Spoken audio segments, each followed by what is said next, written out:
Hello everyone, it's Lorelei, and last time we left off, Beatrice finally makes her presence known and all the siblings started to pound on Kinzo's door, begging him to come out. Let's see what happens today. The strange letter that the witch had entrusted Maria with had wiped all memories of dinner from our minds. Maria had been repeatedly barraged with questions by Auntie Rosa and the other parents, and was now in the worst of tempers because no one would believe her. Even when we kids tried to talk to her, she would just ignore us. Our parents were all stirred up over the gold, firing back and forth about the distribution of the assets and completely forgetting that we children were even there. Even though I'd already figured that they had been talking about this in the shadows, I never thought they'd be this blunt about it, and at least to us kids, it was a considerable shock. From what we could overhear, all of our parents wanted as much money as possible, as soon as possible.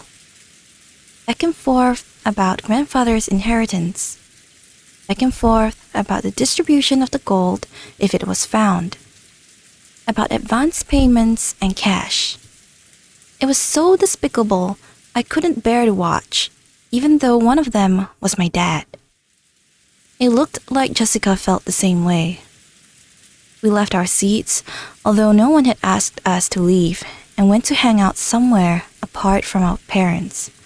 なるほどな。じいさまが飯の席にも顔を出したくない理由がよーくわかったよ。うちの親たちにはすっかり幻滅だぜ。金だの遺産だの。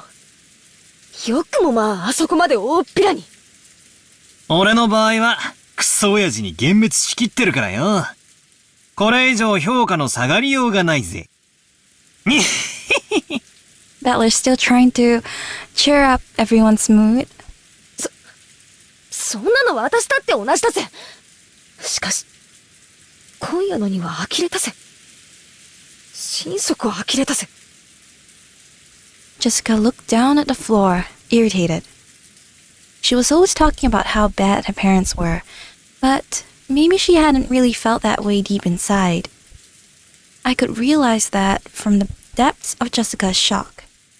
未成年の君たちはご両親に養育してもらってるからわからないだろうけど、お金を得るというのは単純な綺麗事じゃないよ。未成年である今にそれを理解しろとは言わない。でも、ご両親なりに何かの努力をしていることだけは認めてあげてほしいな。やれやれ。ジョージの兄貴は人間ができてるぜ。ジョージ兄さんは社会人になってバリバリ働いてるけどよ。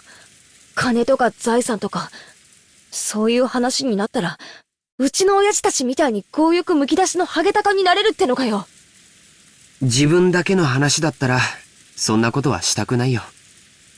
でも、家族や社員、部下やその家族の生活を背負ったら、私はそんな戦い嫌だぜ。小さまの遺産がどうのこうのなんて話。Jessica pretended to spit violently. That harsh reaction made the depths of her pain very clear. もう、この話はやめようぜ。じいさまの隠し黄金がどうのこうの、財産だ遺産だって話は、親たちの問題で俺たちの問題じゃないさ。僕も同感だよ。せめて気を利かせて、親たちの話し合いを邪魔しないのが子供の務めだと思うね。なんだか面白くねえぜ。Everyone knows the phrase, adults are filthy. But we had now seen that for ourselves, and that really did give us a shock. George Aniki was now pretty much an adult, and I had already been disillusioned with my dad in the first place, so the shock wasn't that big for us. But it looked like it was different for Jessica. It looked like the shock that Jessica had received was even bigger than I had thought. This girl, she was always talking badly about her parents, but it looked like she hadn't changed at all on the inside since long ago. Even now, she was still a pure-hearted and delicate person who couldn't doubt others. I'm sure she respected her parents as much as anyone else does. And then, the parents started joining in with all the other parents right in front of us children. Going, money, money, inheritance, inheritance, my money. So it's no surprise that the shock of hearing that was so big. ジェシカちゃん、どうかお父さんとお母さんのことを嫌いにならないで。理解しろとまでは言わないから、せめてどうか嫌いにならないであげて。わかってるよ。少し放っておいてくれよ。6 years ago, I would have further taunted that dejected Jessica. But even I have grown up over the past 6 years. I realized that it would be better to leave Jessica as she was right now. Jessica suddenly looked away sulkily and left the parlor. She probably wanted to be left alone for now. I could do nothing but wordlessly watch her back as she left. そういえば、マリアちゃんはどこに行ったんだろう。多分、まだ肖像画の前でいじけてるんだろうぜ。Maria, who truly looked up to witches, had expected that coming in direct contact with Beatrice and receiving the letter as proof would be an event that would surprise everyone and make them happy. However, the adults had doubted its authenticity and had not taken Maria's story at face value and had thoroughly bombarded her with questions. Even I didn't find it hard to imagine how much that must have hurt Maria. We couldn't speak to either Maria or Jessica. In the end, George, Aniki, and I just abandoned ourselves to the sound of the falling rain in the dark night. 台風はどんな感じなんだろうね。It's like awkwardly shifting the conversation, but okay, perfectly valid because there's a typhoon. ニュースをやってないかな。George Aniki walked over to the corner of the parlor where the television was. He hadn't called me over, and I really couldn't have cared less about where the typhoon was on the sea now. So I didn't go over to the television, but instead loitered around the window. そんなに風は出てなさそうだけど、海の上はひどいのかしらね。天気予報では暴風警報も聞いてたんだけど。キリエさんか。大人たちの積もる話はどんな感じなんすか？ It looked like she caught the sarcasm. Kirie-san shrugged. この胃の痛くなる話は徹夜で続くのかしら。嫌になるわ。まあ、せいぜいよろしく。じい様の財産分配について、ハゲタカごっこをお楽しみくださいってんだ。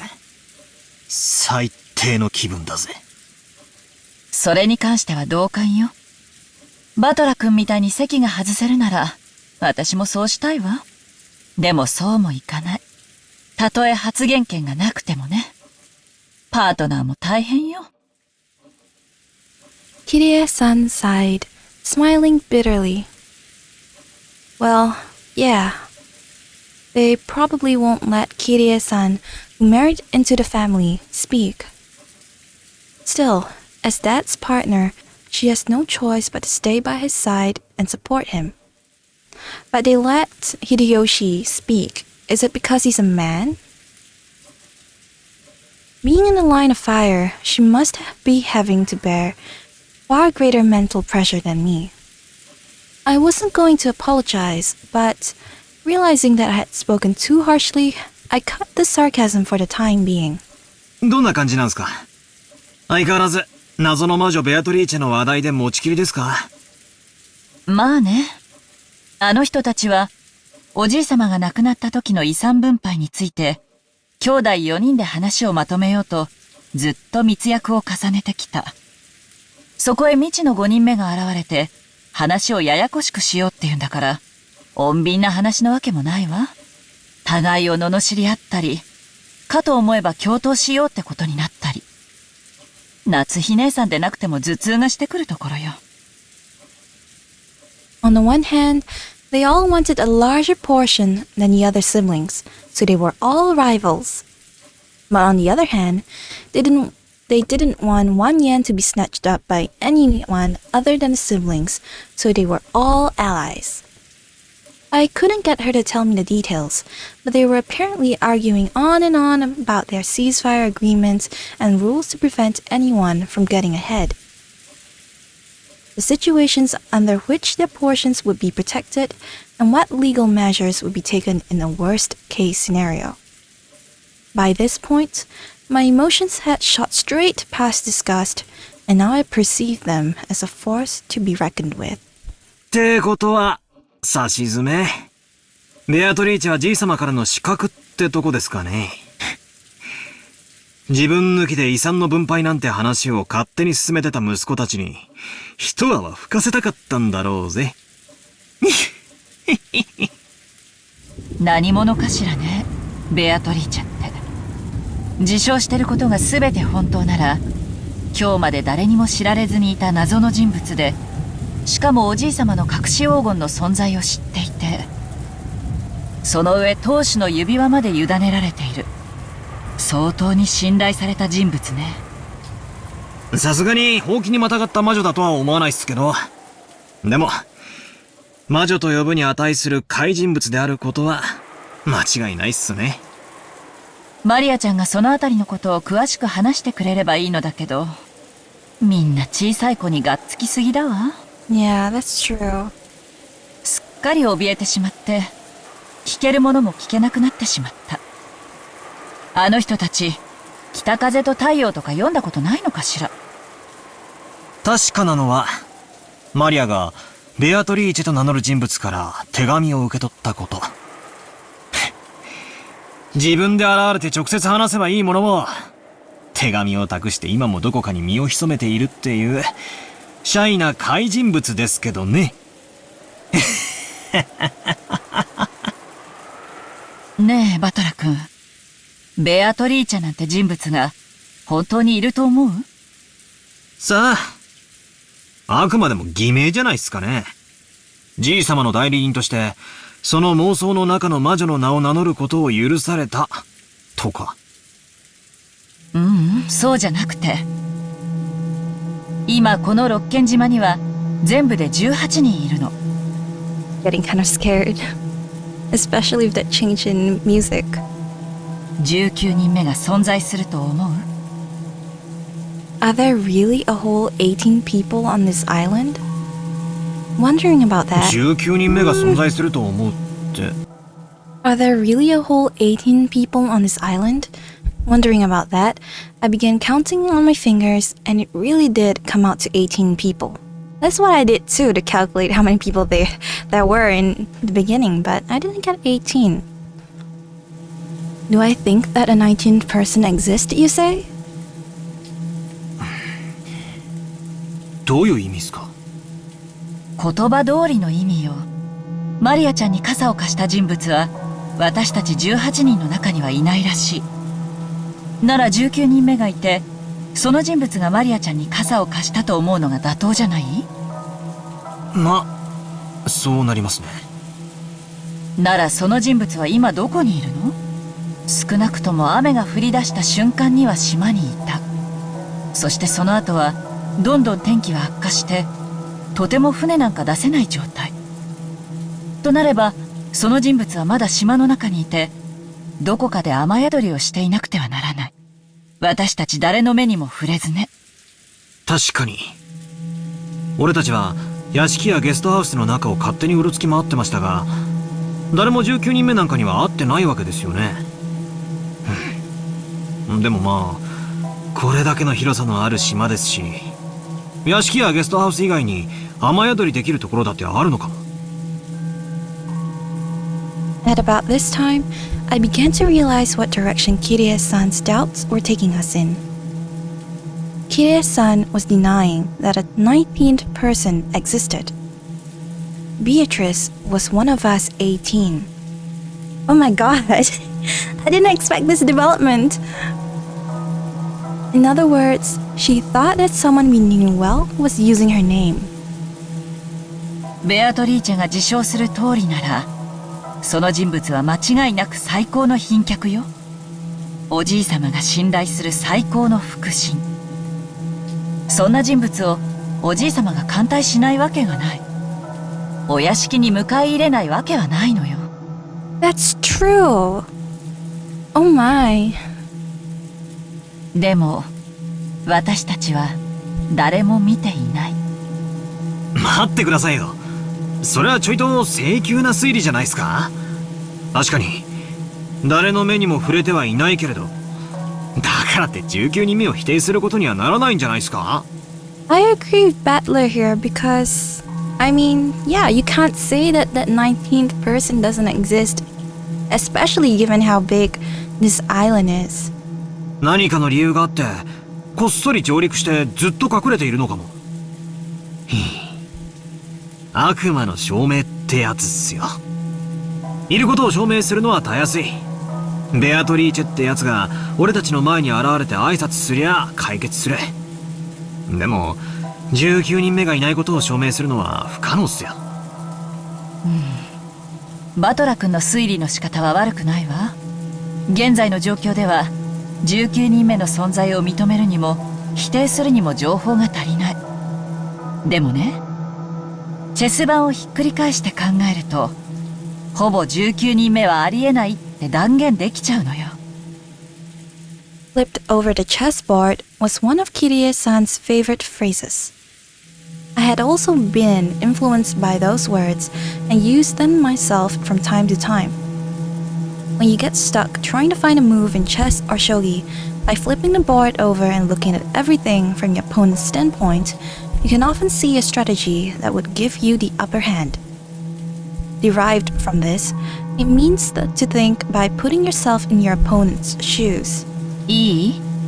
仮に19人目の人物としてベアトリーチェが実在したとして、その人物は誰にも知られることなくこっそりとこの島に上陸し、ずっと隠れていた。何かの理由があってね。ならどうしてわざわざ姿を現してマリアちゃんに手紙を渡したの？ It really was a contradiction. If they had some reason for hiding themselves, then they should have stayed hidden the whole time, but they had appeared openly in front of Maria. それは、ほら、マリアも言ってた。メッセンジャーにされたって言ってたじゃないですか。マリアが一番年下で素直そうだったからじゃ。メッセンジャーなんて必要なの？手紙を親族会議の席上に送りたかったら郵送すればいいだけの話よ。4人の兄弟全員に郵送すれば黙殺することもできない。手紙を持参してこっそり手渡す理由がないのよ。確かになんだかおかしな話っすね。そもそもベアトリーチェが存在していて、その存在をアピールしたいならみんなの前に堂々と姿を現せばいいだけの話。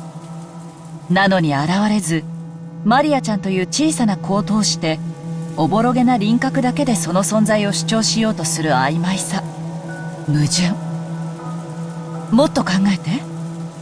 マリアちゃんの前に姿を現し19人目の存在を印象づけるという点と、にもかかわらず今この瞬間も私たちの前に姿を現さず隠れ続けている点、これらの矛盾、これを念頭に置いた上でチェス盤をひっくり返すの。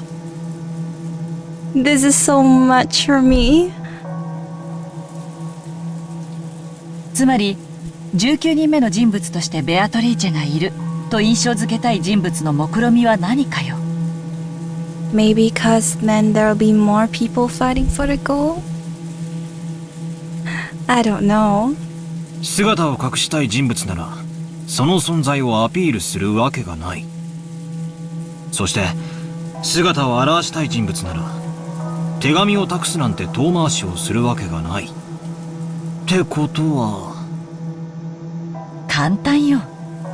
ベアトリーチェは18人の中にいるのよ。だからこそ18人以外の人物が存在するような幻想を作り出しているのよ。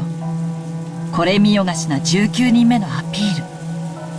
それで得をするのは姿を潜めた19人目じゃない。すでにいる18人の方なのよ。Guys, this is really confusing me right now. The only person who could profit from this would not be some 19th person. It would be one of the original 18. もちろんこの推理は穴だらけ。いくつかの前提がひっくり返るだけですぐに崩れる脆いものだけど、私はほぼ間違いないと見てるわ。This was quickly starting to sound pretty creepy. Who had lent Maria the umbrella and handed her the letter? All of the 18 had been ruled out. And yet, Beatrice was hidden amongst those 18. What was the person planning? Hiding their true form and pretending to be Beatrice. マリアちゃんの自作自演も疑ったんだけど、文章の内容が非常に手が込んでて、マリアちゃんが自前で用意したとは考えがたい。でもマリアちゃんが何者かと共謀している可能性も否定できないわ。 Maria working with someone? おいおい、マリアは9歳のお子様だぜ。誰と何を共謀するってんだよ。しかも愚直で真面目で素直なあの性分だぜ。ええ、私もマリアちゃんの性分はよく理解しているわ。でもだからこそあり得ると思うの。魔女に憧れ、その存在を盲信している夢見がちな少女。そこにベアトリーチェと名乗る人物が現れて魔女だと名乗ったら、彼女はそれを大喜びで鵜呑みにして信じるんじゃないかしら。つまりあの肖像画のごついドレスを着て変装すればマリアを騙すことは難しくないと。その論法になっちゃうと、私たち女性陣はみんな疑われちゃうことになるんだけどね。とにかくマリアちゃんが何者に出会ったのか、それの詳細を聞くことがこの謎を解く一番にして最も身近な鍵なのよ。 Let's start with that, please. しかしその鍵は少女の心の奥に頑なに閉ざされてしまったわ。みんなが頭ごなしに魔女の存在を否定し、一体その人物は誰なのかと問い詰めすぎた。マリアちゃんは当分大人には心を開かないでしょうね。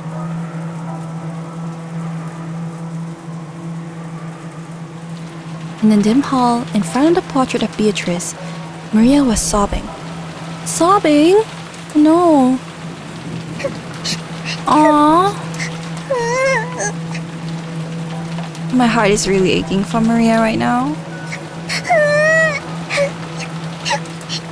誰もね、マリアがベアトリーチェに会ったことを信じてくれない。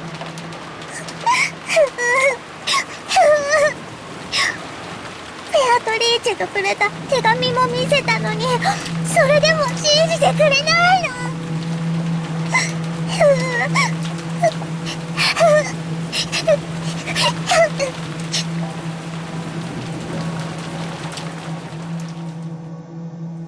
とにかく鍵はマリアちゃんが握ってるわ。ベアトリーチェが18人の中にいるのか19人目なのか、それを知る鍵をね。マリアは頑固だぜ。あいつへそを曲げるとなかなか機嫌を直さないからな。大人の私より子供のバトラ君の方が機嫌を直せる確率は高そうよ。彼女の機嫌が直ったら聞いてみて。遺産分配がどうのこうのって話には関心ないけど、こんな王道洋館ミステリーみたいなシチュエーションにはワクワクしちゃわない？マリアちゃんに手紙を渡した人物は一体誰なのか。知的好奇心がうずくわ。うんざりするような金の話に付き合わされてもワクワクとは実にタフなことだぜ。大人はすげえや。 I shrugged, exasperated. But I had realized. She had noticed the dejection I was feeling because I had overheard our parents' turbulent discussion, and was probably trying to turn my mood around. she had at least managed to make me feel good enough to hurl abuse.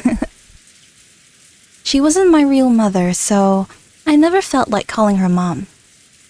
But it did make me think, she's a real adult.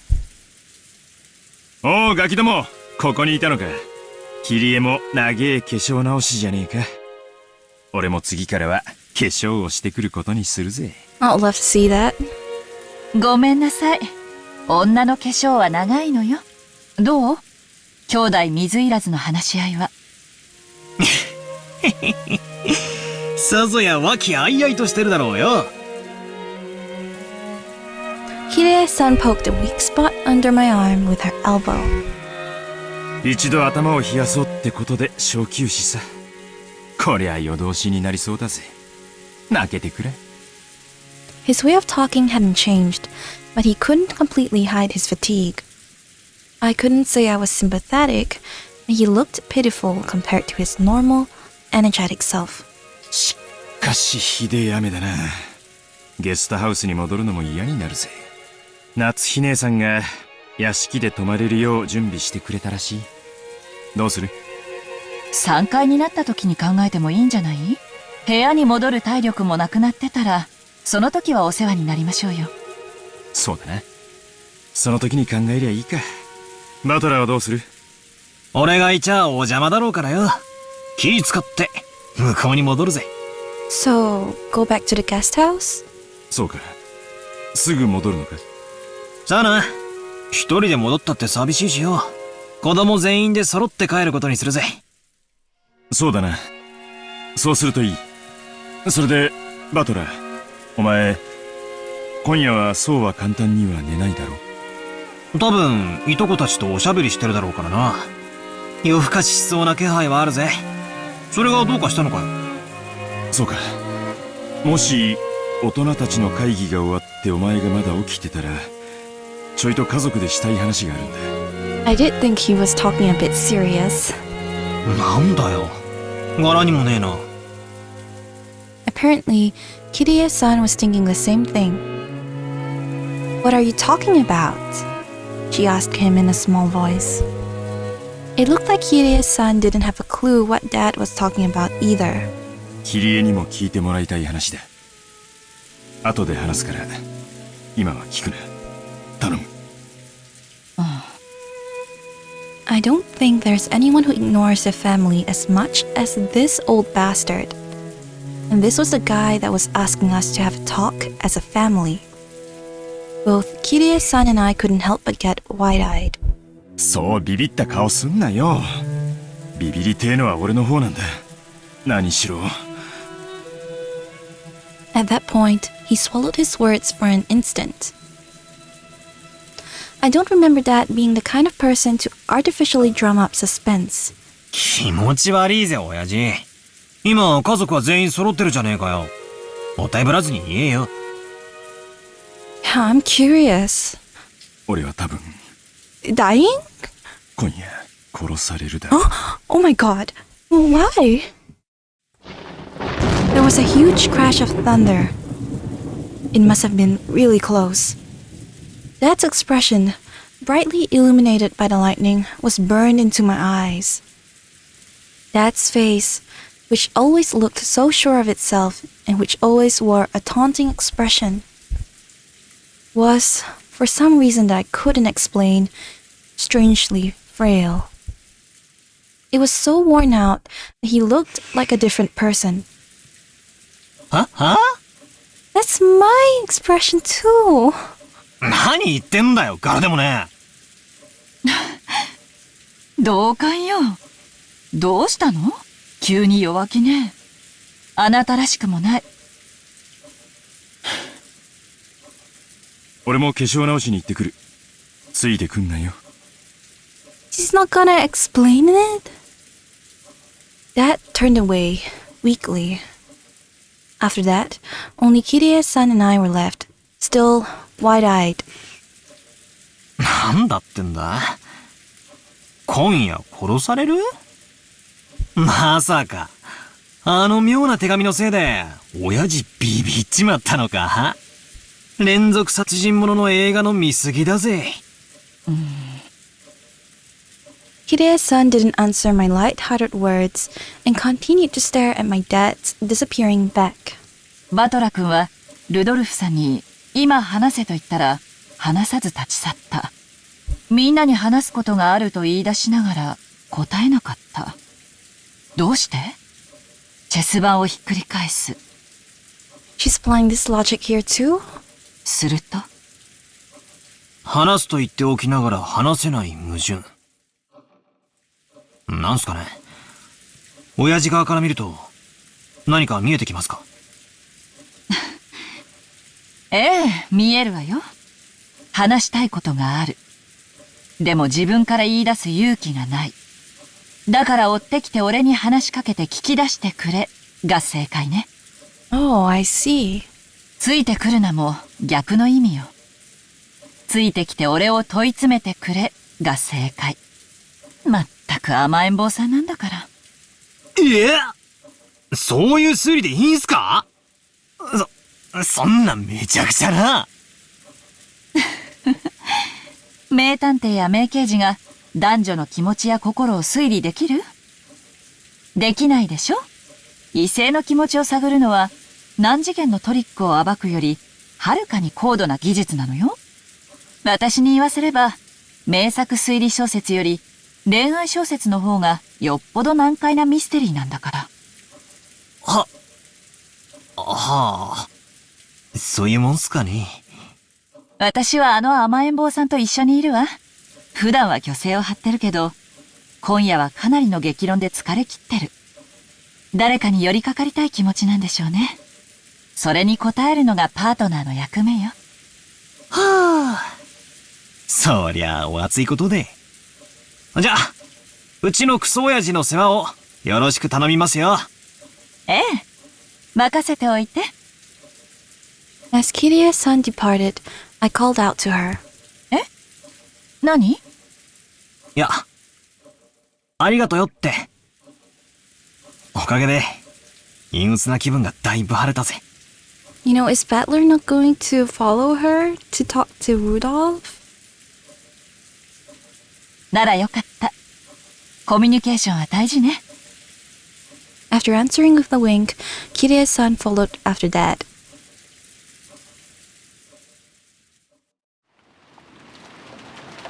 Natsuhi could be found in a dimly lit hallway. Now and then, the thunder would crash, but this had no effect on Natsuhi's expression. Her expression was completely worn out. The discussion that had just taken place between the relatives in the dining hall was repeating itself inside Natsuhi's mind.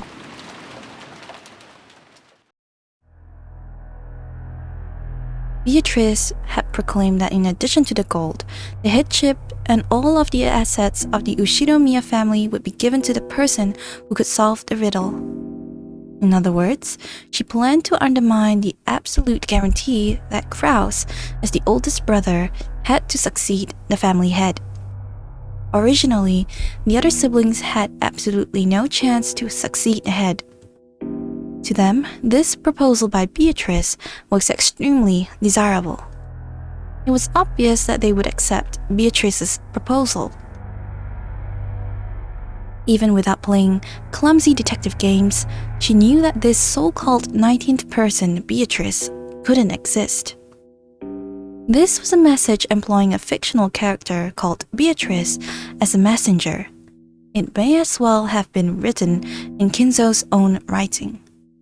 But, okay, let's say the 19th person doesn't exist, and Beatrice is one of them. Still doesn't really explain why Kinzo is so worked up over Beatrice, and why the other servants know of this Beatrice. The proof was that Kinzo remained stubbornly neutral as to that letter's authenticity. He was completely ignoring these reckless claims that he shouldn't be able to ignore, that he had given up the head's ring. In short, Kinzo had wordlessly admitted that the letter held his own message. Most likely, one of the servants had given Maria the letter.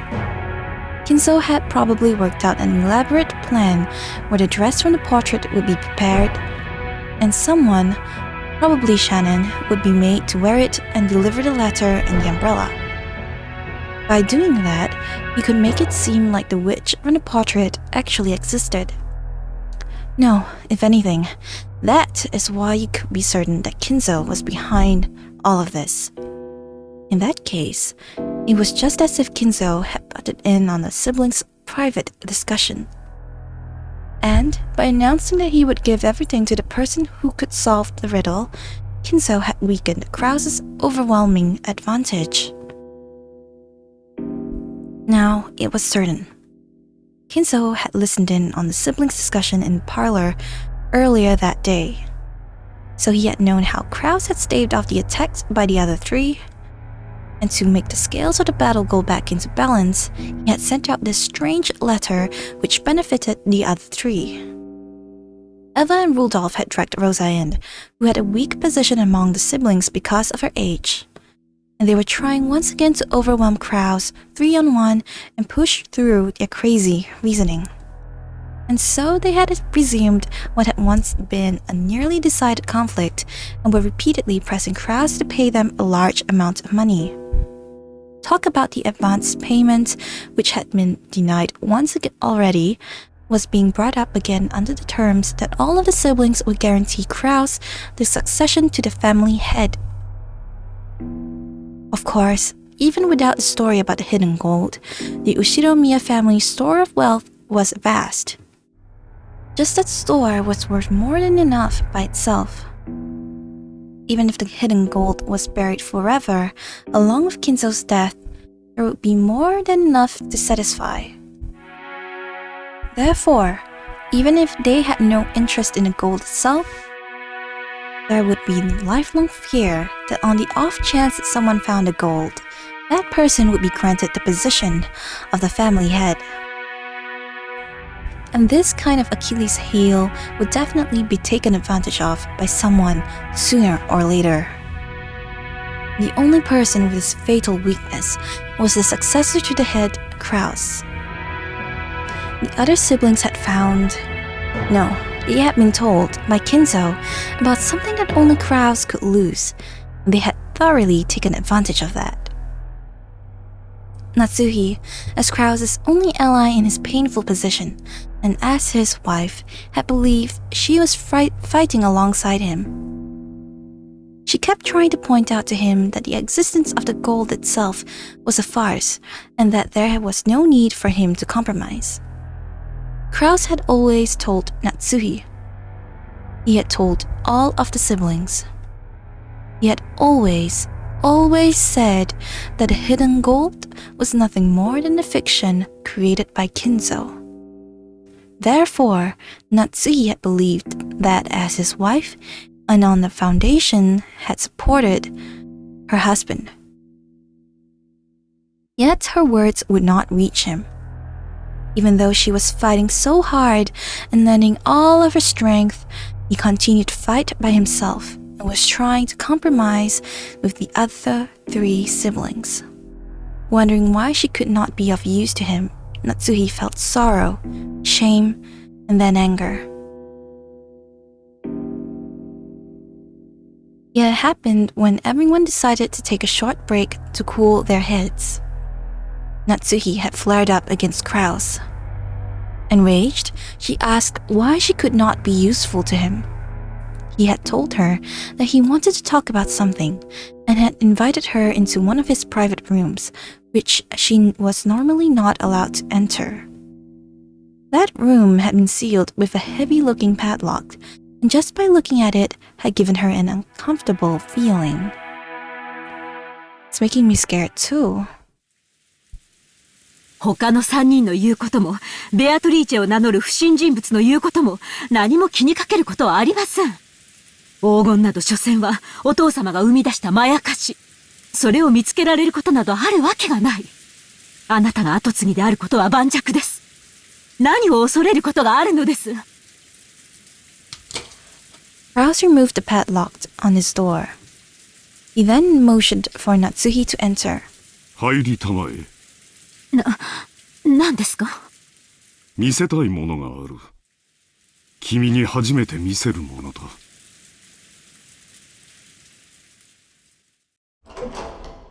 Natsuhi timidly opened the door with a dubious expression on her face. It was pitch black. I don't like where this is going.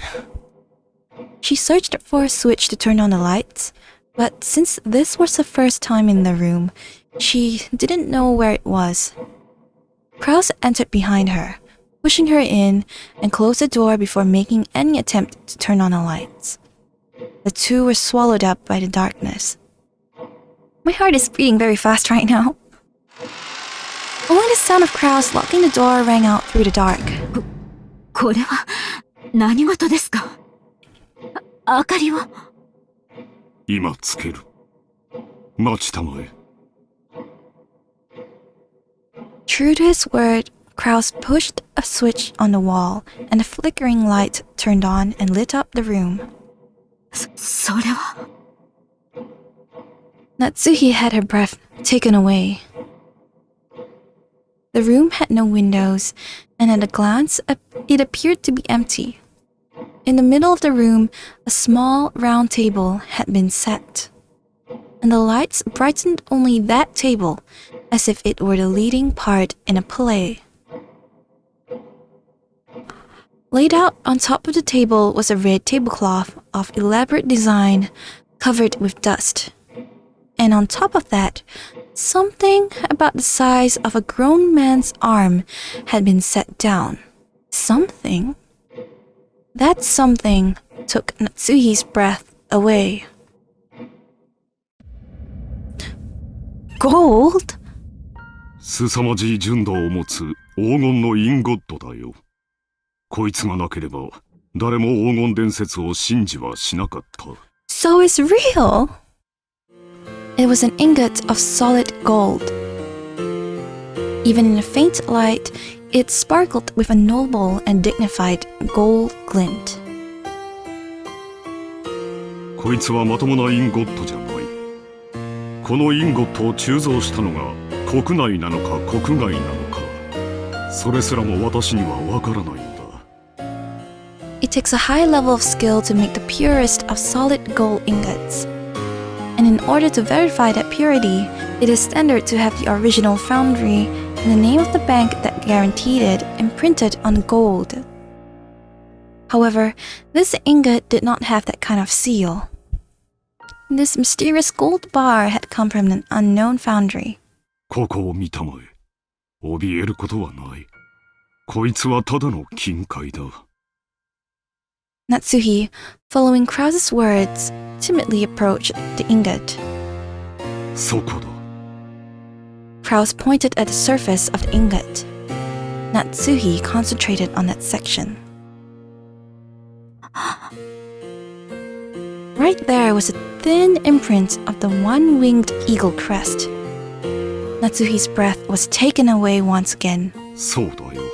これこそが親父がベアトリーチェに与えられたといい、保証人のマルソーの会長に任意で一つを抜き取らせて持ち帰らせ、財界のフィクサーたちを信用させたという伝説のインゴットなのだよ。方々に手を尽くして私が見つけた。他の兄弟たちより早くね。そんな。じゃあお父様の黄金伝説は実在する。後ろ宮金蔵が授けられたベアトリーチェの黄金は実在するのだよ。No wonder he didn't listen to Natsuhi. そんな。本当にあるなんて。Natsuhi was shocked. Krauss had always said that Kinzo's gold was just a fabrication, so she had believed it as his wife. However, the reality was different. He had held definite proof and had been more certain than any of the other siblings that the legend of the gold was true. Because of this, Krauss was deeply frightened at the possibility that someone other than himself would find a gold that he had failed to find, costing him everything. But to Natsuhi, this truth was more than enough to split open her heart. She had thought that, as Krauss's wife, she should be his closest confidant, which was why she had been selflessly supporting him. And yet, he had hidden this fact from her until today. Why? そこまでに私はあなたの信頼に足りないというのですか？そういうつもりはない。話す必要がなかっただけだ。あなたにとっては妻はその程度のものなのですか？落ち着きたまえ。劇場にすぐ駆られるのは君の悪い癖だ。あなたがそうさせてるんじゃないですか？私は後宮家に嫁ぎ、今日まであなたの妻として仕えてきました。あなたのために生まれた家を捨て、身も心も捧げてお仕えしてきました。その報いがこれなんですか？そんなことって。Krauss grimaced, looking annoyed. Damn. His expression effectively communicated how much he disliked this part of Natsuhi. 私はもうあなたの力になれそうもありません。What's going to happen? それでいい。What the heck? I want to punch Krauss right now. 兄弟のトラブルを私が自分の力で解決する。君の力は借りんよ。違います。これは後宮家のトラブルです。確かに私にはこの身に家紋を刻むことが許されていません。でもあなたの妻です。なのに私には力添えする資格もないのですか？あなた！君を思えばこそあえて関わらせなかったのだ。これ以上は頭痛に障るだろう。君は今夜はこれで休みたまえ。兄弟の話は兄弟でつける。君は関係ない。それだけだ。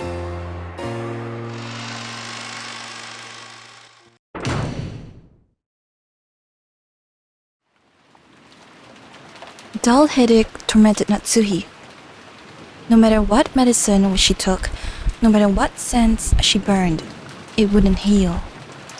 On the other hand, by standing here alone in a dimly lit corridor, her head filled with the sound of the rain, she felt like the pain had softened a little.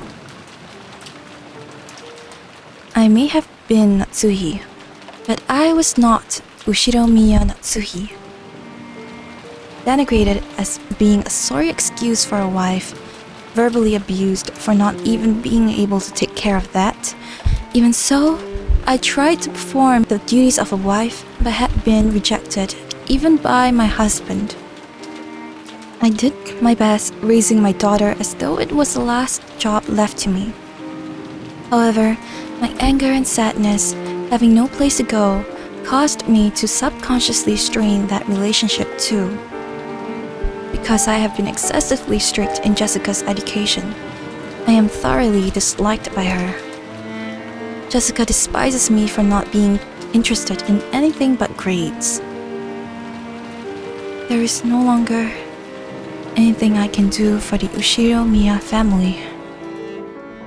No, that's no good. Even so, I must help my husband dislodge the schemes of the other greedy siblings. The head won't be around much longer. Eventually, Krauss will succeed the head, and the next successor will be Jessica. Strictly speaking, the man who enters the family by marrying Jessica will become the next head, but it all comes to the same thing. I have to make Jessica an excellent successor who everyone will accept as worthy to take over the Ushiromiya family. In the years to come, that greedy Ushiromiya Eva will surely be continually plotting to find some fault with the main family. So that if all goes as she plans, Jessica will be dragged down from the succession with George in her place. It is regrettable, but George is a man, and even more, as matured as a person. If you compare him to Jessica, who is right in the middle of a rebellious period, whose grades are below average, you can see at a glance who is more fit to succeed in the head. So in order to secure Jessica's position, I need to turn her into an excellent person. After doing that, I want to find her an excellent husband worthy of the excellent person she will have become. A wonderful man who will truly accept Jessica and stay with her through all of life's joys and sorrows. Guys, you can't see this, but I am tearing up reading this. Because it's like, I guess Natsuhi wants to live through Jessica a bit, since Krauss doesn't really love her, I guess. She wants at least Jessica to have someone that she can be happy with. I mean, even though it's probably someone that Natsuhi's gonna find, still.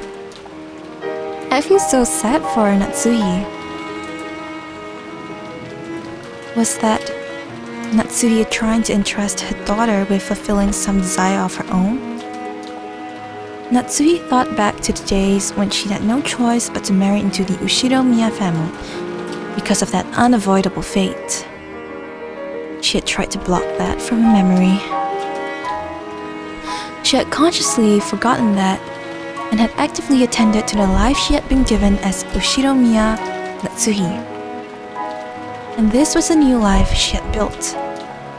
But it felt like, just now, all of that had been casually rejected. 何を考えて生きていけばいいのかわからない。 Natsuhi helplessly rested her head against the glass of the window.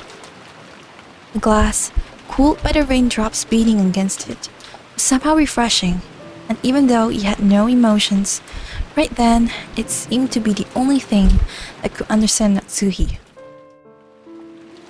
Even if someone showed up there and saw her like this, Natsuhi had no intention of caring in the least. But she found herself caring, because it was a beloved daughter. I'm seriously tearing up right now.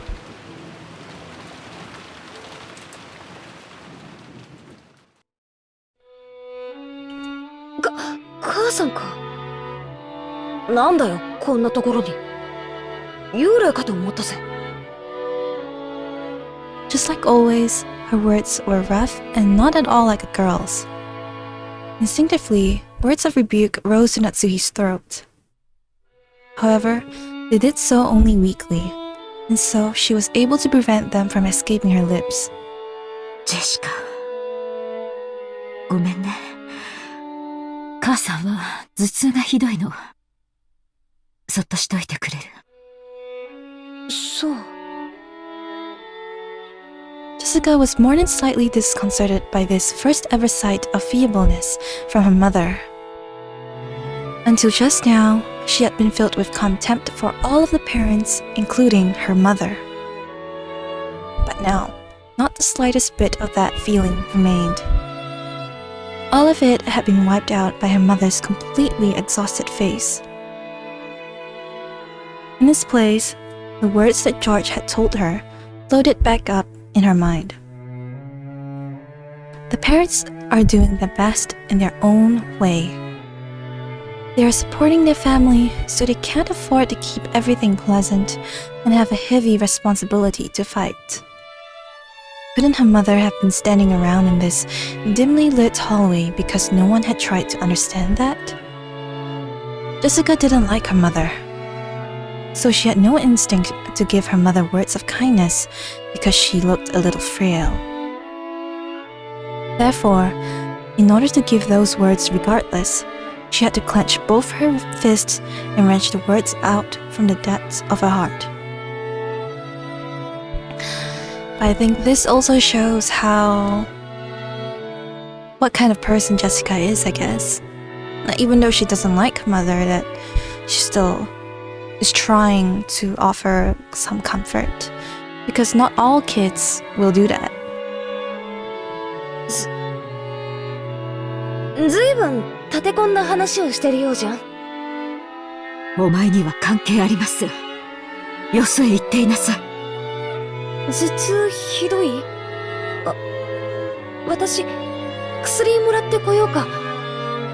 構わないで結構です。お願いだから、一人きりにして。Natsuhi was not being cold to her. She just wanted to get her daughter far away from her, so that she could avoid subjecting her to a short temper. But there was no chance that her intentions would reach Jessica.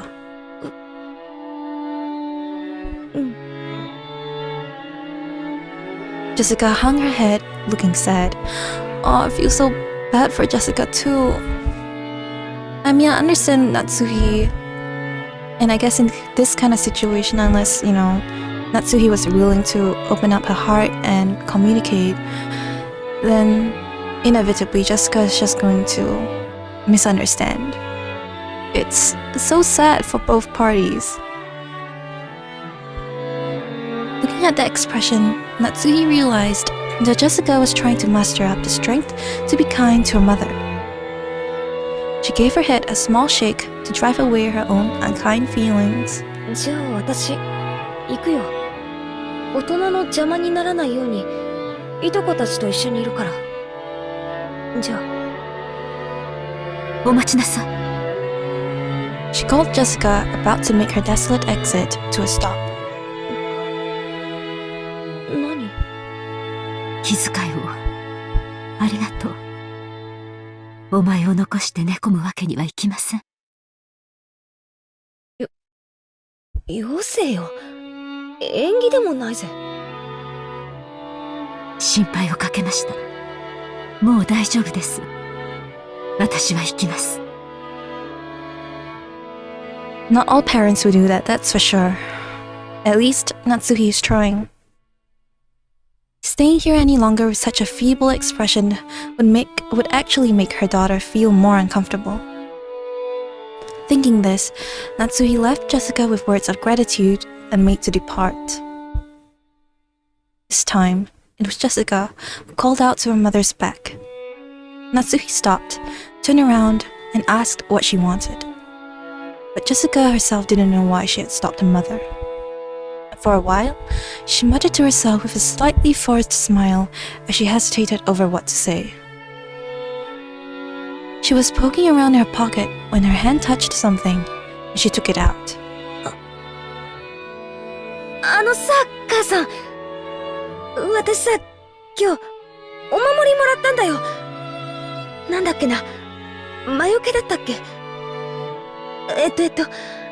確かその、ドアノブにぶら下げてるといいんだっけ？忘れちまったぜ。私が持ってても仕方ないし。母さんにあげるよ。It was a scorpion charm that Maria had given her by the beach that day. Although she heard of its various effects from Maria, right now, Jessica's mind was blank, and it was all she could do to even say that much. Thinking that her mother probably wouldn't accept the charm anyway, Jessica had immediately drawn back the hand offering to her. So when Natsuhi came back and took hold of the hand, she was extremely surprised. I don't know if you guys can tell, but I've basically been... Tears are streaming down my face for the past few minutes, and I'm trying to speak properly because my throat keeps constricting when I read these dialogues. It's so real. これは何かの景品？まあ私も多分そうだろうと思ってるけどよ。こんなおもちゃみたいなお守りじゃ、ご利益は期待できねえよな。It's the first time I've ever seen Natsuhi look so serene.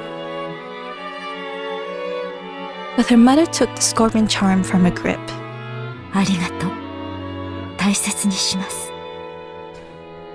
ジェシカには今度、私が子供の頃大切にしていたお守りを代わりにあげましょう。別にそんなつもりで渡すんじゃないぜ。でもどうしてもって言うなら。では、私はもう休みます。頭痛がひどいので、ジェシカもあまり夜更かしをしすぎないように。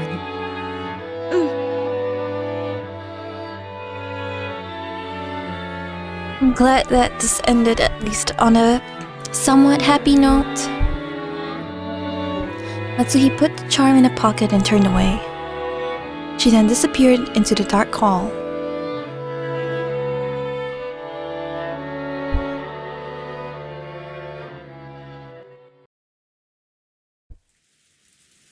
やっぱり明日も丸一日こんな天気みたいだね。やれやれ。今日の日中が嘘のようだぜ。George, Aniki, and I were killing time in front of the parlor television. At that point, Jessica returned. Her face was still blank, but it looked like she had calmed down a little since she had left. マリアはまだ肖像画前？いや、さっき戻ってきて、今はそっちのソファーで寝てるぜ。マリアにはもう遅い時間だもんな。Looking at the clock, it was a little past 10 p.m. Even if we were going to stay up all night, it was about time to head back to our room. 一応、うちのお袋が屋敷にも部屋を用意してくれたんだけどよ。どうする？僕はゲストハウスに戻りたいかな。親たちの様子を見る限り、僕たちはお屋敷にいない方がいいと思う。俺も同感だぜ。子供は邪魔せず引っ込んでろって感じみてえだからな。おとなしくそうするさ。After we discussed that, Auntie Rosa came into the parlor. She was looking all over restlessly, probably trying to find Maria. ローザおばさん。マリアならそこのソファーっすよ。ありがとう。すっかり眠っちゃってるわね。ベッドに移さないと。よかったら、僕がベッドまで背負っていきましょうか。ありがとう。助かるわ。ジョージ君たちはゲストハウスに戻るの？それとも、夏日姉さんが用意してくれた部屋に泊まるのかしら？今話し合ってました。ゲストハウスへ戻ろうかって話になったところです。そう。なら、マリアも一緒にしてあげてもいいかしら。いとこのみんなと一緒の方が、きっと安心できると思うしね。It seemed that, in the shadow behind those words, there was some regret that the adults, herself included, had deeply hurt Maria's feelings. 任してくださいよおばさん。何しろこっちにゃマリアをあやすことに関してはエキスパートがいるっすからね。それは僕のことかい？僕だけじゃ無理だよ。みんなでだよ。そうだぜ。バトラだってあんなにもマリアと意気投合してふざけ合ってたじゃねえかよ。We said this, Auntie Rosa smiled, looking truly happy. みんな、ありがとう。私たちの話し合いは、だいぶ遅くまでかかりそう。だから、申し訳ないけど、マリアをみんなにお願いするわ。おーい、マリア。熟睡か？ゲストハウスに戻るぞ。Maria muttered something indistinct as if answering, but then rolled over and fell back asleep. It looked like she was sleeping deeply.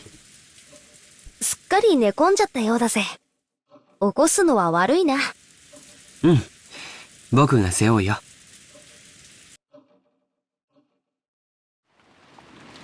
Maria's body was much lighter than it looked. George Haneke picked her up and pulled her over his back. It was raining hard outside, and Haneke couldn't hold an umbrella and carry Maria at the same time. It looked like Auntie Rosa would come with us as far as the guest house to help out. However, when she heard Uncle Krauss's voice call out to her, she had no choice but to return. 困ったわね。もう戻らないと。皆さん、ゲストハウスまでお戻りですか？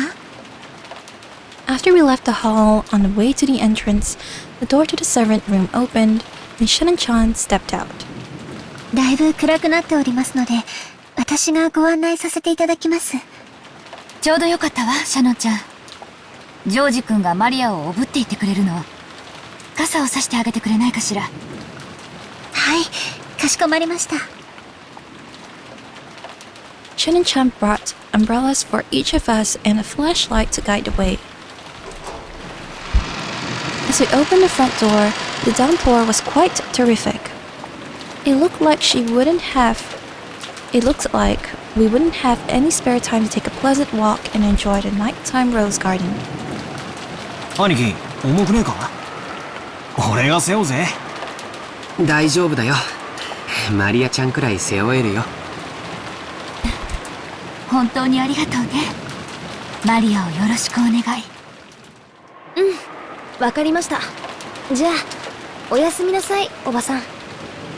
それでは、お送りしてまいります。ええ、よろしく。Auntie Rosa saw us off. マリア、いつもごめんね。Rosa's mumbling voice didn't reach the person in question, nor anyone else, but disappeared beneath the sound of the rain.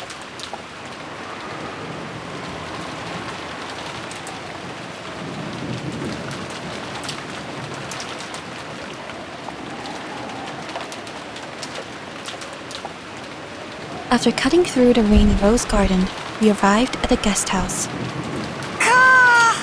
俺がマリアを背負って立候補すりゃよかったぜ。そうすりゃ傘をさしてくれるシャノンちゃんのでっけえお胸を二の腕でたっぷり堪能できたってのによ。そんなつもりじゃないよ。誤解だよ。そうしないと、ジョージ様が濡れてしまうと思いまして。ほーら、バカなこと言ってないで入るぜ。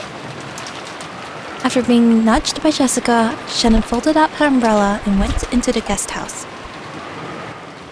お召し物を濡らしてしまった方はいらっしゃいませんか？タオルを用意いたしますが。そこまで気を使わなくていいぜ。ありがとよ、シャノンちゃん。そうだ。僕たちはこれからトランプでもして少し遊ばないかって話なんだけど、よかったら少し一緒しないかい？あれ？今日のシフト、深夜勤は誰になってんだ？親族会議中は特別シフトになってたと思いました。少し変更も出てるみたいなので、ちょっと確認してきます。ああ、わざわざ屋敷に戻らないとわからないんなら無理に。大丈夫です。ゲストハウスの使用人室でわかりますので、ちょっと失礼しますね。Shannon-chan gave a quick bow and went into the guest house servant room. The rest of us headed for the cousin's room and put Maria in the bed for the time being. Maria was sleeping very deeply, and there was absolutely no sign of her eyes opening. We got some drinks out of the room's refrigerator and spent some time playing cards while drinking.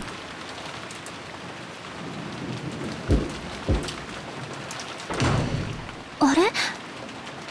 カノン君？源氏様までこちらに。今夜のシフトはどうなっているのでしょうか？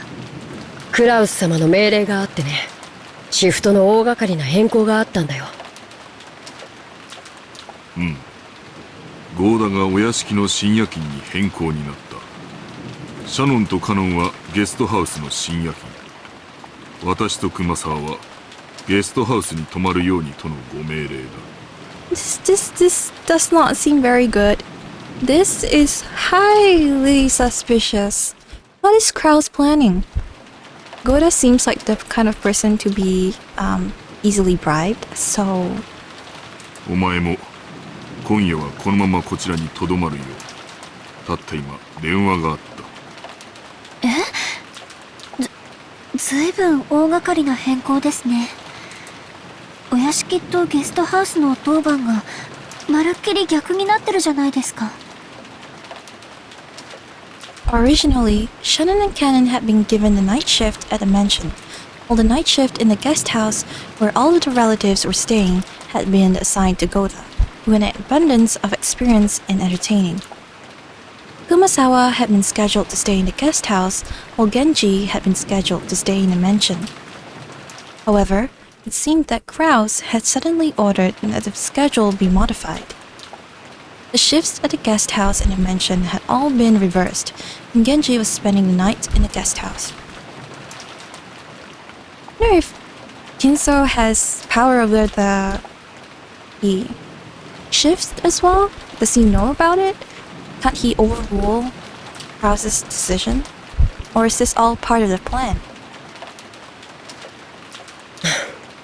多分ベアトリーチェ様の手紙のせいだろうね。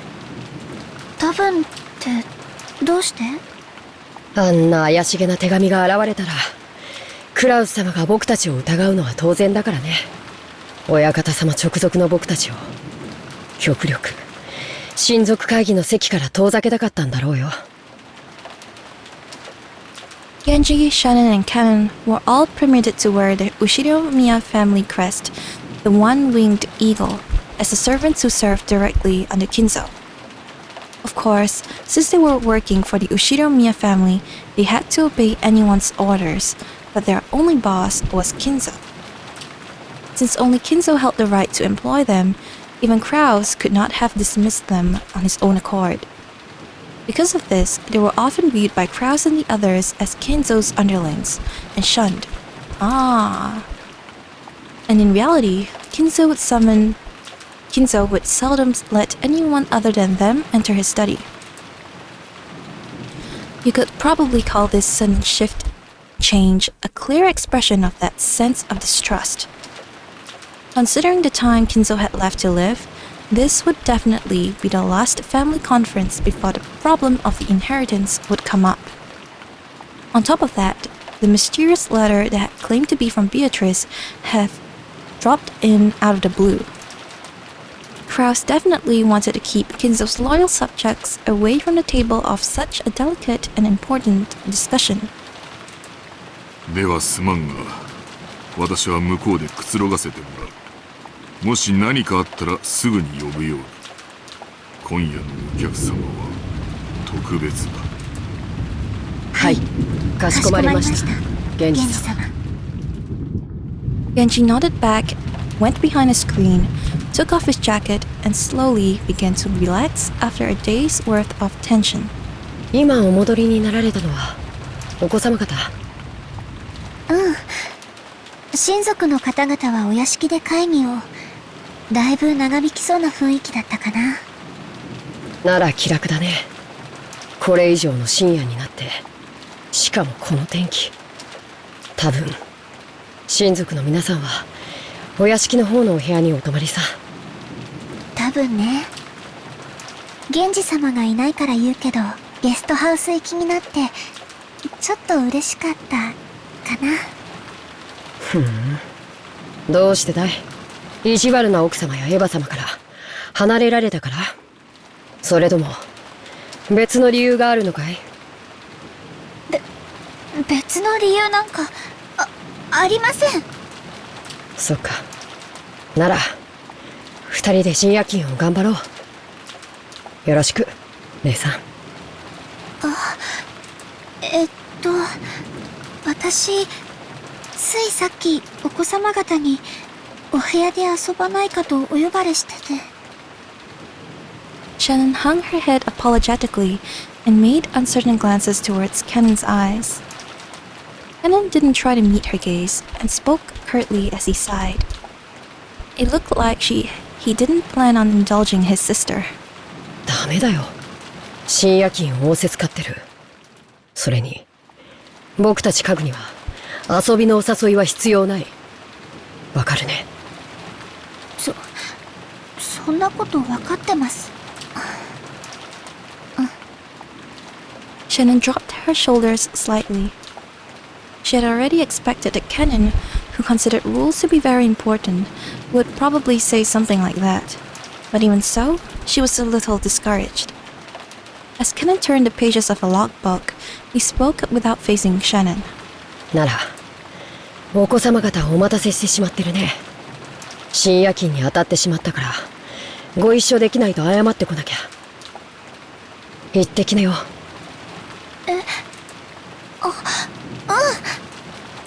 私、謝ってくるね。Chen hurriedly stood from her seat before her brother's mood could change, gave a quick bow, and flew out of the servant's room. As he watched her disappear, Shannon took a single deep breath. Genji's voice came from beyond the screen. カノ、 What? 私がここにいるから、お前も行くといい。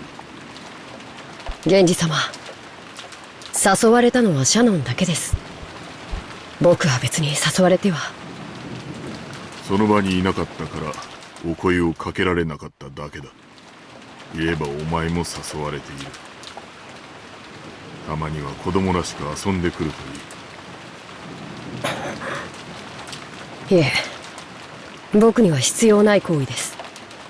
人の子には遊びも必要でしょうが、僕らは家具ですから。そうか。姉さんだって家具です。人のふりをしたって後で苦しむだけなのに。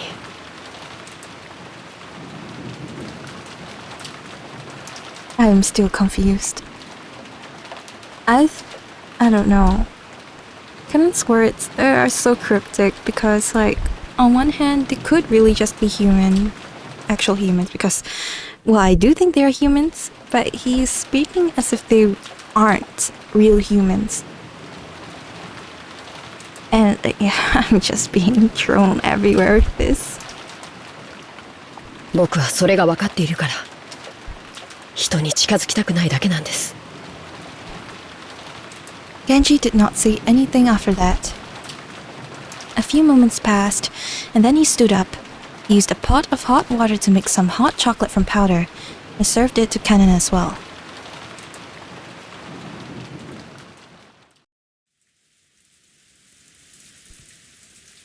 そりゃ本当かよ。そりゃ知らなかったぜ。バカ！声が大きいぜ。マリアが起きちゃうだろ。Butler was so surprised that he yelled obnoxiously and scattered his cards everywhere. His voice caused Maria to turn over once, but she soon fell back into a deep sleep. Jessica gave him a jab, and he lowered his voice. いや、しかし、言われてみれば、確かにそれっぽい雰囲気はあったんだよな。We're talking about George and Shannon? なるほどな。ジョージの兄貴がな。George could not be seen anywhere in the room. A short while ago, when Shannon had come into the room, George had suddenly said that he had forgotten something in the mansion and needed to go back and get it. Shannon had said she would guide him, just like she had on the way to the guest house, and the two of them had departed together.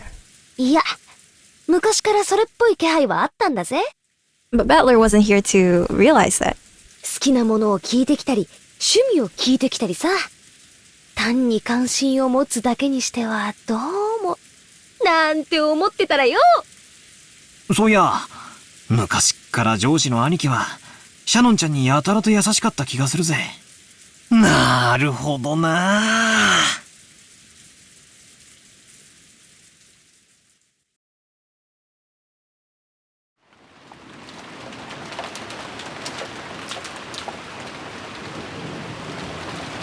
Roses, there's a new scene.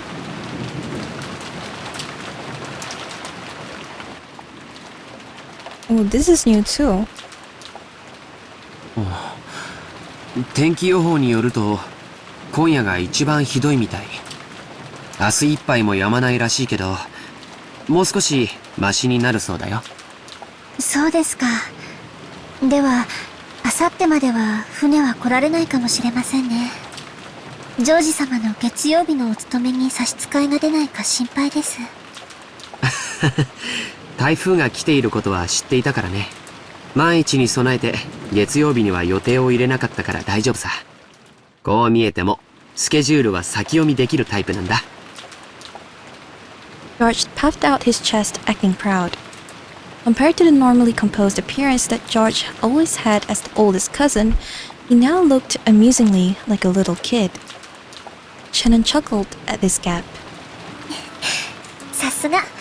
やがては会社を起こされる方はしっかりしていますね。やっぱり会社を起こすというのは大変だね。お金とかそういうのだけじゃないものがとても大事だって父さんのところで勉強していてわかるよ。会社を起こすということは城を持ち部下を率いるということ。うちの父さんは秀吉って名前だけあって戦国武将のエピソードがとても好きでね。会社経営の哲学をよくそこから語るんだ。知ってるかい？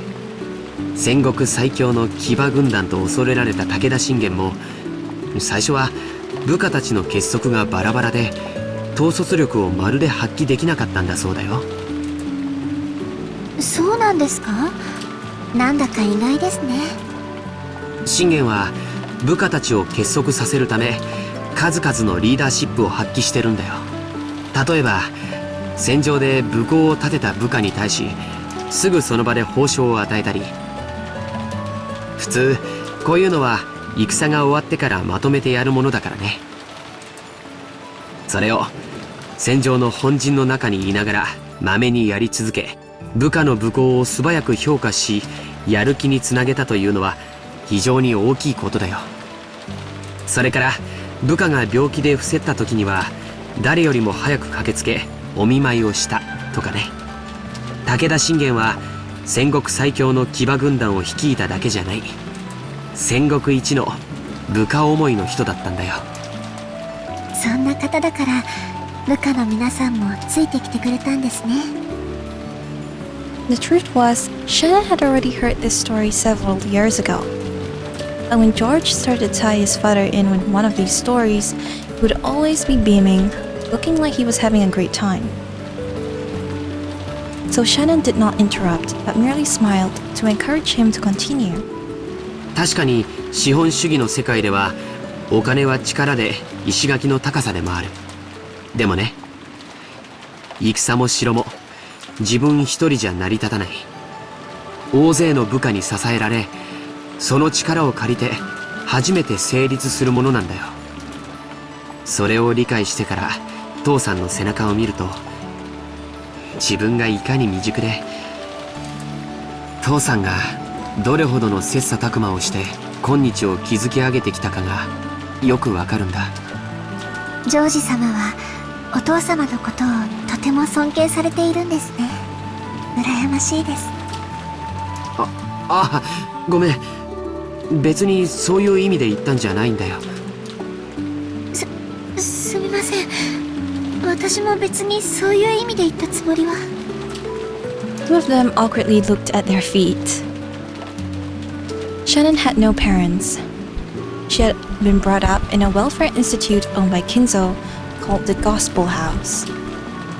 Under the guidance of the honorary director Kinzo, the Gospel House offered excellent students a chance to live a life of service. If they were accepted, they would be able to leave the institute and work as servants for the Ushiromiya family. This was considered to be the highest honor for a student. Servants from the Gospel House all took names with the character in on non in them all they served. Oh, they used the same character. So Shannon wasn't her real name. The same goes for Canon. All of the students of the Gospel House were orphans, or feeling that people who had been owned by their parents through some special circumstances. Feeling that is an odd way to put it. Because of this, the students had been taught to think of each other as their only family. That's why it seemed so natural to Canon to call Shannon his sister. And while only Shannon and Canon were working today in the mansion, there were other servants who worked in the shift rotation named Manon and Lennon, who also inherited the than on character in your names. However, there were not many servants who stayed with the Ushiro-miya family for long. It was standard for them to quit after 3 years. So you could probably say that Shannon, who had been working for over 10 years, was a very rare exception to the rule. Working as a servant for the Ushiro-miya family was a heavy burden to bear. Pay wasn't bad at all. Working for a full 3 years would earn more than what was needed to enter mainstream society. That was why, even though the students realized what a harsh task working for the Ushiro-miya family was, they still hoped to be accepted. But in Shannon's case, maybe the fact that she had managed to continue for more than 10 years should not be viewed as her having more willpower than any of the other servants. Maybe it was the lack of courage to say that she wanted to quit that forced her to continue working for those 10 years. That does sound a lot like Shannon. To Kinzo, who could not even trust his own blood relatives, those excellent servants sent from the gospel house were the only ones he could trust. Because of that, Kinzo would sometimes allow them to wear the family crest as servants under his direct control and have them work close to him. もう勤めて10年近くになるんだっけ？だいぶお金も貯まったんじゃないかい？どうでしょう。別に私、買いたいものも特にありませんし、ほんの何百万かあったって、それで残りの人生を過ごせるわけもありませんし。目標の額があってお勤めを続けてるわけじゃないのかい？そうですね。私はこのお屋敷以外に行くあてもありませんし、お嬢様とも他の使用人の子たちとも仲良くやれてますし、奥様には時折お叱りを受けますけど、バラの世話やお屋敷のお掃除も楽しいですし。でもそれはシャノンちゃんのサヨちゃんの人生じゃない。Using her real name? Shannon cast her eyes downwards when she heard her real name. She understood what George was trying to say and closed her mouth. 僕は成人し、社会人になってからも勉強して分かったことがある。子供の頃、僕らが思っていたほど人生は単調で短くないんだ。That horrifying thought that everyone has in their student years. Will the rest of my life be like a monotonous, boring, sleep-inducing after-school class? Where I endlessly, lazily, while away the time until finally it ends without anything interesting ever happening. However, these thoughts only arise while a person is still an underage student. Compared to a human's life, the time they spend as a student is nothing more than a blink of an eye, just a period before they break out of their shells and cast off their immaturity. The inside of the shell might be a hot, suffocating, and boring world. But the world beyond that shell is vast and filled with the limitless possibilities. 君の人生はまだシャノンという殻の中でしかないんだ。君は自分の人生がこの生活のままずっと続いていくと勘違いしてるんじゃないかな。それは。Shannon couldn't deny those words. She hadn't been able to find any concrete issues with her way of life. And since she never had any desires or goals to change herself in any particular way, she had continued to her life idly. And if she were asked whether her life was already fulfilled, she wouldn't necessarily have been able to nod. That may have been a truth she was deliberately averting her eyes from. As long as George did not realize that truth, she would have continued pretending not to notice as her real life slipped away, neglected, bit by bit. ジョージ様、私はこのままでいてはいけないのでしょうか？いけないよ。あ、それから今、ルール違反が一つあったね。George immediately gave a strict answer and then broke out into a mischievous smile. Shannon already knew what she was being chided for, and it seemed that it embarrassed her as she hung her head. 僕たちしかいないときは、様はなしの約束だよ。約束では聞けません。ですが、ご命令でしたら聞かないわけにはいきません。私は家具ですから。じゃあ、命令だよ。はい。かしこまりました、ジョージさん。As Shannon hung her head, her face red, she said George's name again, this time using Sun. うん。それでいいよ、さやちゃん。A smile rose to George's face, praising Shannon's, no, Sayo's small act of bravery. The way they talked with each other gave off the sense that their relationship had already been going on for some time. For a long while, as if the weather raging around them didn't even enter their consciousness. The two of them talked about the many memories they built during their relationship that no one else knew about. Every once in a while, a flash of lightning would attempt to dampen the mood, but it could not sully these moments, which seemed to flush even the roses outside a deeper shade of red.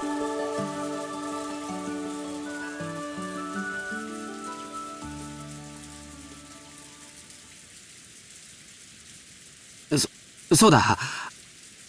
君に見せたいものがあって。なんでしょうか。Another gold ingot? George, who had been speaking eloquently, suddenly started to stutter. From his manner, Shannon too understood something. George timidly searched through his pocket for it. A proposal? It got caught deep in his pocket somehow and came out somewhat slowly and awkwardly, in the same manner as his speech. It was a very small box. A small box covered in a deep blue velvet. Its characteristic shape was enough to make anyone realize what was resting inside. Shannon had been preparing her heart a little, sure of what it must be. But even so, when she actually saw it, she couldn't avoid blushing once more. George opened the small box, took it out, and held it out for Shannon to take. これを君に受け取ってほしいんだ。このような高価なものは、お受け取りできません。受け取れない？いえ、こんなもの、私には、過ぎていて。さよ、これはお願いじゃない。命令だよ。この指輪を受け取って。My God.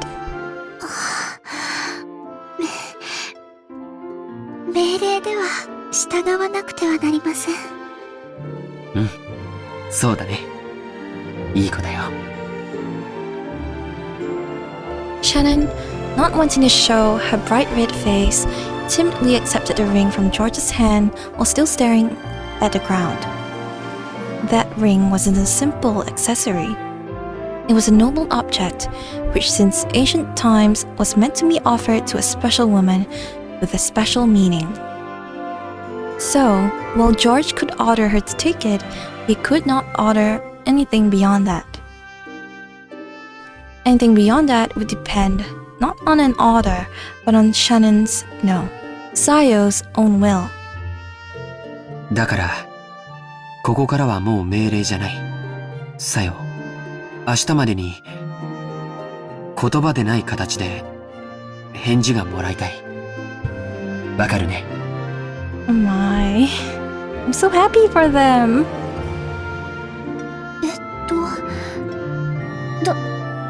どうすれば。もうこれ以上は命令じゃないから、僕は君に命令はしない。でも、指輪は指にするものだからね。気に入ってくれたなら、好きな指につけてくれればいい。Shannon had only pretended not to know. She had already understood what he wanted her to do. But she was standing at a huge crossroads of her life. もうこんな時間だね。今夜はこれくらいにしよう。George faced away from Shannon, seeming slightly uncomfortable. 君に左手につけてほしいと命令することもできるかもしれない。君も命令されればそれに従えるという臆病な甘えがあるかもしれない。でも最後のここだけは君のさよの意志でしてもらいたいんだ。わかるね。だからそれが命令。今夜よく考えて明日その返事を見せてほしい。Shannon nodded back. Today was the culmination of their long relationship. This moment had not come as any surprise to Shannon. そろそろゲストハウスに戻ろうか。これ以上遅いとみんなを心配させちゃうよ。すみません。私、お屋敷に用を思い出しまして、お屋敷へ行かねばなりません。こんな時間に本当かな。George stared into Shannon's face as he laughed mischievously. He had seen through that obvious lie of Shannon's. But, imagining how she felt, it wasn't as if he couldn't understand her embarrassment and why she might ask to be alone. And so George, having understood Shannon's lie and all that was behind it, allowed her to leave.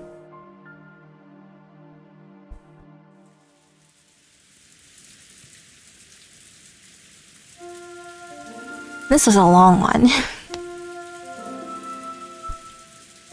Oh!